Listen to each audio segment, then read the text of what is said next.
มือนี้เอ้ยหอมก็สิมาเราประสบการณ์หลายอย่างเนาะให้ทุกคนฟังมีหลายคนแชทมาถามว่าเอ้ยหอมเป็นคนเมืองใดแขงใดเนาะ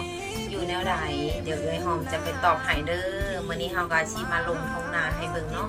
เขาก็เริ่มสุกแล้วทุกคนไผที่อยู่ไกลหรือไกลเนาะเห็นแบบนี้แล้วก็คิดฮอดบ้านนี่เขาก็เริ่มฮอดหมดแล้วกำลังสิสุกเลยเนาะสำหรับข้าวดอไผที่อยู่ให้อยู่นาอาจจะเข้าใจเนาะไผที่บ่เคยเฮ็ดให้เฮ็ดนาแบบเขาเจ้าแบบบ่เคยเฮ็ดจังซี่นะเขาก็อาจสิบ่ฮู้นะแต่สำหรับเฮาเนี่ยอยู่แบบนี้คือม่วนแฮงอันนี้บรรยากาศหลังฝนตกเลยทุกคนนี่ก็คือแบบเด่นตอนหนึ่งที่เอ้ยหอมแบบสู้มาทั้งชีวิตเนาะสู้มาทั้งชีวิตบ่ว่าจะเจอปัญหาอุปสรรคใดๆเนาะผ่านมาหลากหลายทุกสิ่งทุกอย่าง108เป็นอย่างซั่นจ้ะเฮาก็ยังผ่านมาได้เพราะว่าเฮาเป็นคนจนเนาะเฮาต้องสู้แล้วสู้อีกเอาลังสู้ฟ้าเอาหน้าสู้ดินเนาะเพื่อจะได้ดินตอนนี้บางคนก็ถามมาว่าเอ้ยหอมเป็นคนบ้านใดเมืองใดแห่งใดเนาะ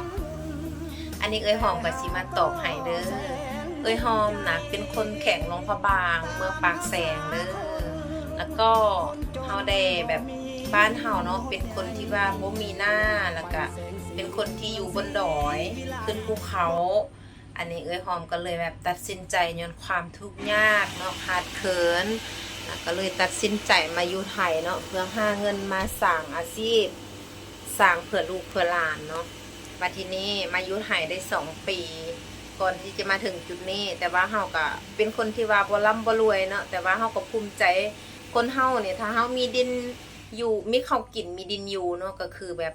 สมบูรณ์แบบประมาณนั้นแหละสำหรับเอ้ยหอมได้แต่ว่าคนอื่นเฮาก็บ่เทียบเขาได้เนาะคนเขามีแบบหังมีร่ำรวยอันนะเฮาก็ดีใจนำเขาแต่ว่าเฮาคนบ่มีนะเฮาก็สู้แบบสุดชีวิตของเฮาได้มาส่ำนี้อันนี้ก็จะเป็นน้องปลาเนาะนี่เขาก็งามประมาณนี้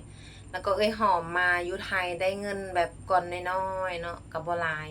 แต่ว่าพอได้ซื้อดินตอนนี้อยู่สวรรณเขตเด้ออยู่แถวปากซ่องละหานามเมืองสองขอนแขวงสวรรณเขตเด้อคนที่ถามเอ้ยหอมล่ายว่าเอ้ยหอมเป็นคนเมืองใดแข้งใดมื้อนี้เอ้ยหอมมาตอบให้แล้วเด้อ